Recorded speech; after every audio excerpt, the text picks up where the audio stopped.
What a controversial game, Sava. 2 goals disallowed for quote-unquote handball. And then, of course, there was the non-penalty given for Matoma.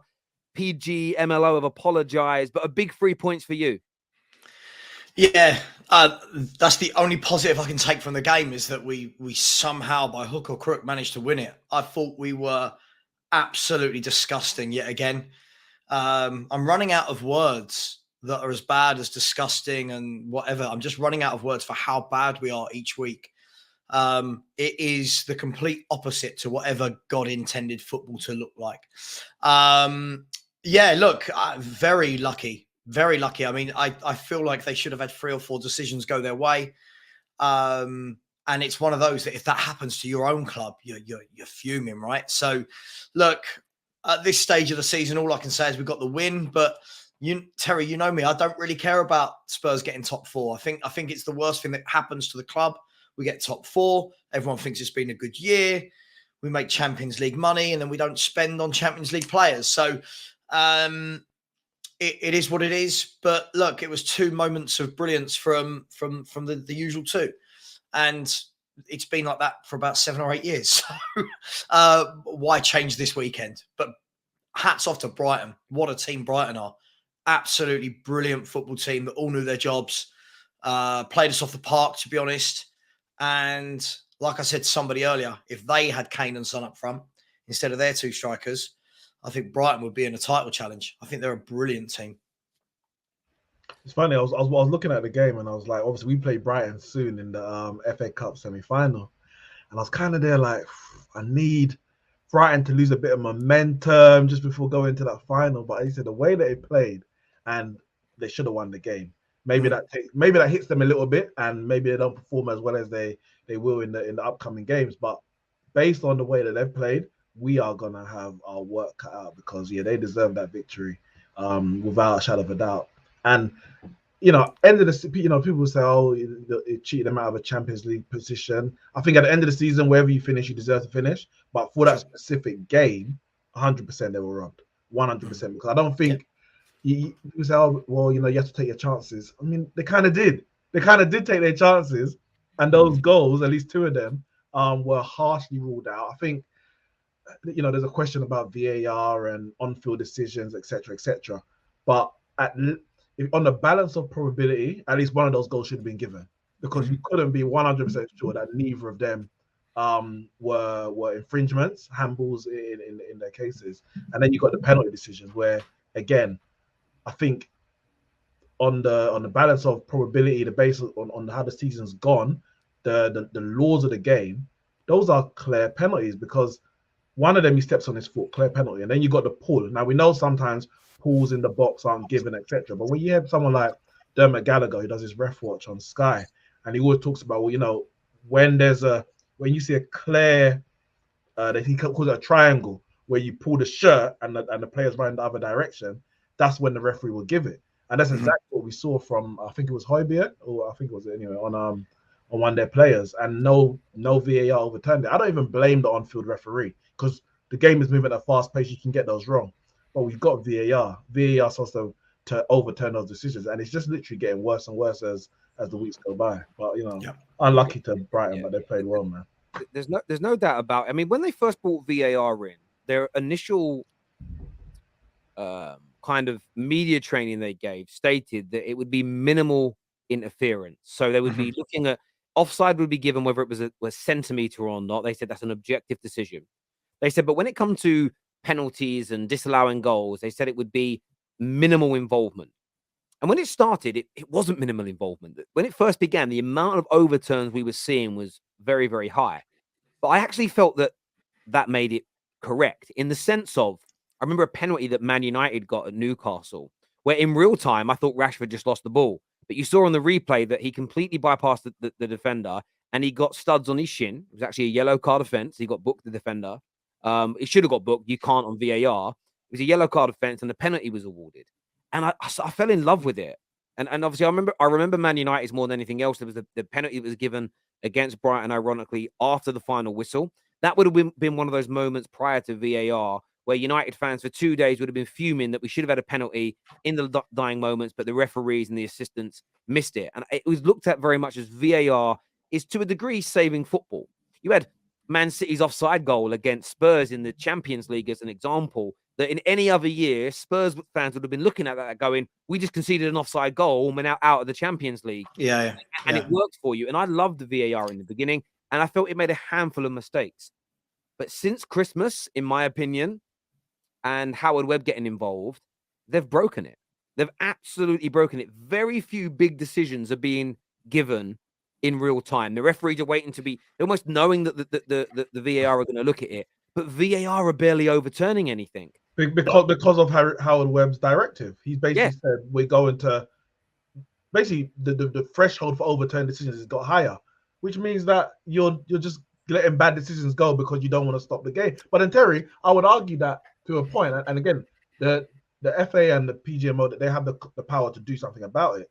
But I think fans of the game have to take some responsibility. And I don't just mean the match-going fans. I mean the media as well, pundits, etc. We're all fans of the game because, and I'll say we, not necessarily me per se, but we complained non-stop. Oh, the game start. They're checking every decision. It's no longer a contact sport, and then they've gone completely the other direction. They've gone too far the other side. Mate, what we were complaining about, do we want the right decisions or do we not? If the game has to be stopped 10 times, then stop it 10 times. And the thing is, I had an argument with some of my old mates that still go to Man United, still go to games, and they're like, Terry, but it takes the thrill away from being a match-going fan. And my view was the same. I said, listen, I was a match-going fan for 15 years. I had a season ticket.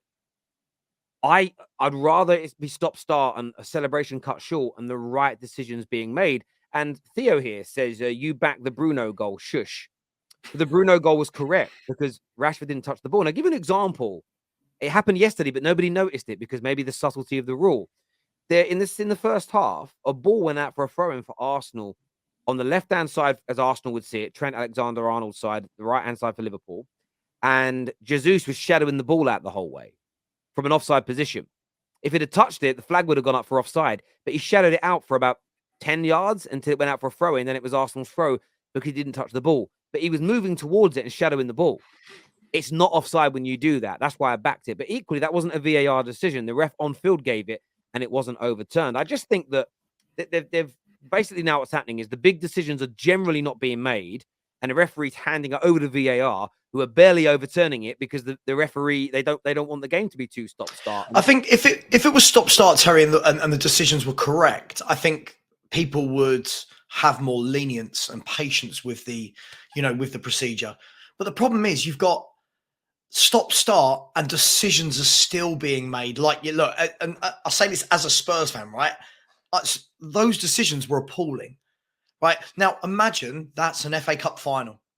Imagine that's the last day of the season to win a league title or for a team to get relegated, or that's a World Cup final. And those decisions are the difference between you winning a World Cup and not winning a World Cup. I couldn't agree with you more. The thing is, though, this is what's crazy about it. This is how bad it's getting. When you saw the replay, Spurs fan neutral, you saw it and went, they'll give that. There was a penalty earlier on this season, or it might have been last year. That was this season against Newcastle, Man United Newcastle at Old Trafford, where Ronaldo goes to take a shot and Trippier takes out his standing leg. Wasn't given in real time. I saw the replay, and I know everybody else did. And your first reaction is, they'll give that because you can clearly see it's a foul. Yeah. And then it just isn't given. You think to yourself, it's crazy to me. And I felt really sorry for Brighton. The thing is, it wasn't. You have to iterate this all the time. It's not Spurs' fault. Spurs don't pay the ref. People say that Man United pay the ref. Howard Webb's on the payroll. Then we would have got those penalties against Southampton. We wouldn't have had Casemiro sent off. And ironically, I can't show the clip because we'll get done for copyright. An identical shin, middle of the shin, stud showing tackle happened against Aaron Wan-Bissaka on Saturday. Nothing given. Not even a foul in real time. Nothing called back on VAR. But he took studs to the shin. Nothing was given. Also in your game, a Spurs game, I know he won the ball, but Perisic went in 2-footed. And that's meant to be a straight red card. And he was, and again, I'm not having a go at Tottenham. I'm just saying in that game, it was crazy to me. But I think go on, Ram, go on. I was going to say just on the whole VAR thing and the decisions, what would benefit a lot of fans as well is the fact that VAR isn't mic'd up. If they were mic'd up and they went through iota of that situation, it would make things a lot more clearer for everybody, so we can understand what they're seeing and why they led to that decision. Right now, we're in the dark. We don't know what they're thinking of at that moment. And this whole VAR thing is very similar to what cricket implied with the third umpire, where the umpire goes through every single minute detail to giving me this angle, give me this angle. Okay, there's contact with the bat, there's not. VAR don't do that. And that's a big issue because the match going fans, the fans at home, they don't know what the VAR referees are seeing. And we need to understand what they're thinking at that moment to see whether it's correct or not. That's the main issue for me. Completely agree. Nick here says if rugby can do VAR quickly and correctly, then settling for what the EPL has done with is not the only possible outcome. It's true, but in rugby they're mic'd up. You can hear on television what's going on, and theirs is very simple. So the handball for the second disallowed goal, the only angle we got shown on television was you could barely tell whether it hit his arm. If in rugby, and I believe the same is in the NFL, if it's inconclusive, the original decision is what they go with. So this is it. With Mitoma's handball, the linesman gave a handball. Right. So if the referee, unless the referee said, no, I don't believe it's a handball, the on-field decision was a handball. But with the other one that deflected off the hip arm, the referee didn't give it as a handball on the field. So as I said at the beginning, between those two decisions, one of them should have been given, because either you're going to go with the on-field decision because it's inconclusive for the first, or you're going to go with the on-field decision for the second because it's inconclusive. Can you imagine? Can you imagine, right? And listen, Ram, I agree with you. In an ideal world, it would be lovely if everyone could be mic'd up. Can you imagine mic'd up football matches? The players that surround the referee, the swearing. I reckon within one game they'd go. But it's not the refs on the field. It's the refs in Stockley Park that should be mic'd up. I know. I would love to hear PGMO. They apologized, said it's the wrong decision for the penalty. But I would love to know how the VAR would have been able to justify them not overturning in real time. What's he going to say? Mitoma was already going down. There was minimal cut. Like, I want to know how he would able to actually spell out and come to that decision. He wouldn't be able to. It would fix it, and that's the whole point. Like, I'm at a stage where I don't think it's corrupt. Like, I want to say it's incompetence, but I can't. I also want to say it's corruption, but I don't mean a particular club paying referees, because we've all been hit by it. It's why, like, people in the comments saying, Terry, you're waffling about Casemiro's red card. You're the same man that 5 minutes ago said that we pay the VAR to give us our decisions. The point is, if we paid VAR, they wouldn't have sent Casemiro off, especially not for the hands around the neck. But where I want to challenge corruption, and I'm making this accusation, I don't care what anybody says, I wouldn't be surprised if they did an investigation and it turned out certain referees or family members were putting bets in games. Like, that's the kind of corruption where I think this could be. Like, certain score lines, certain people to score, certain teams to win, because some of the decisions make zero sense as to why they're given, barring a level of corruption. Because as you just said, Neeks, what is the justification for standing on his foot? Even if he doesn't go down, he stood on his foot. It's a penalty. When you consider the penalty that Jota got yesterday, that was a penalty, there was far less contact, and there wasn't even a challenge from Holding. He was just trying to run. That's why, for me, the accusations there of corruption, your job as the PGMLO is to prove to us it's not. Mic them up, let us hear it. At least then we understand your thinking, and then we go from there. And Martin Emerson, you say it's nonsense, but again, we can't be paying the officials and then have bad decisions go against us. That's what the nonsense is, my friend. Terry, could I just say something about the officiating? In the World Cup, the referees weren't mic'd up. We had no problem at the World Cup with horrendous decisions. But I think the problem is, I think the English referees, they're just poor at refereeing.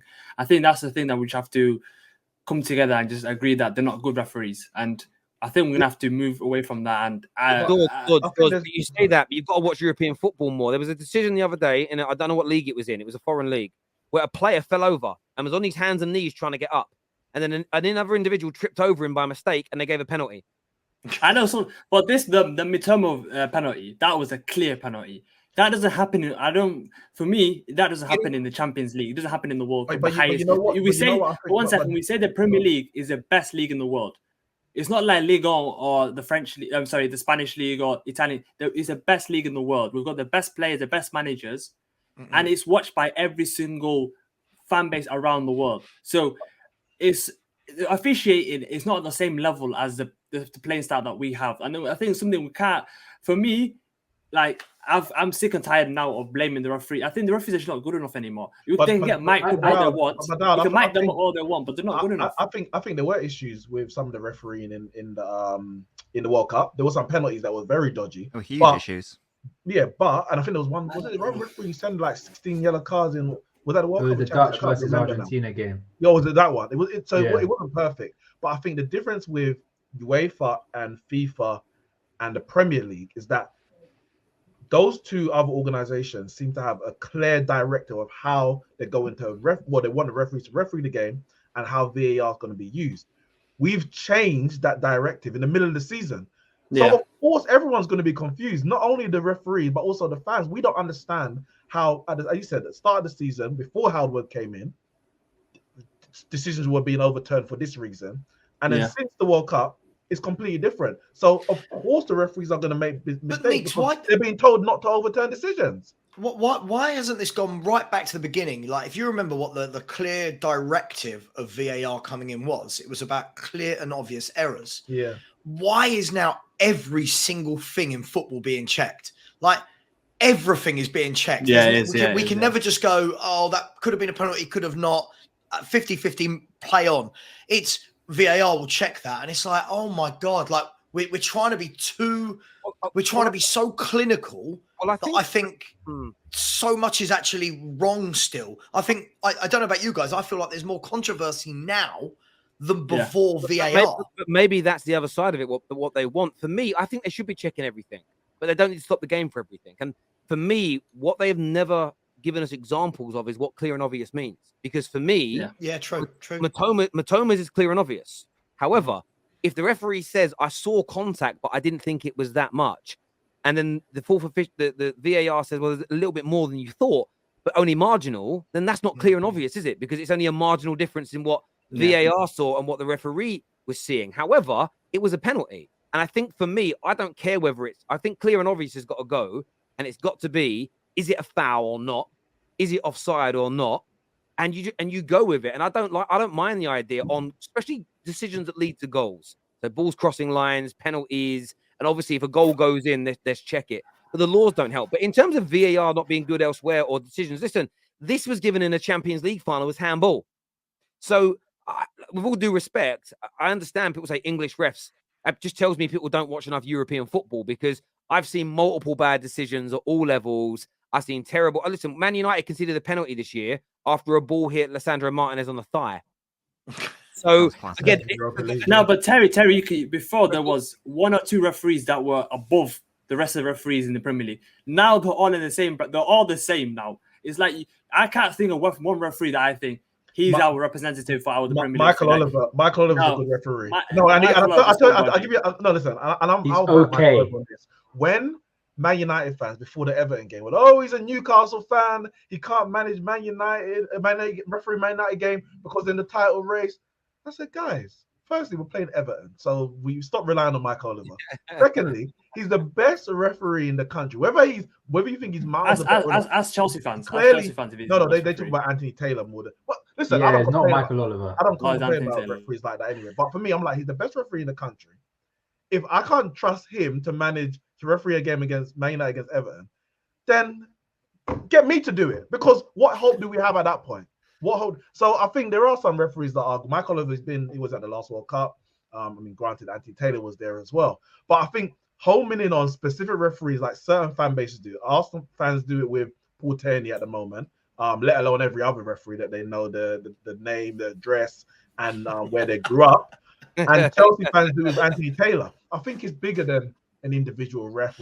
It's the system and the manager of the referees at the moment, which is Howard Webb, who has tried to basically reinvent the wheel. You're doing too much, and it's actually ruining the game. I hear you on that.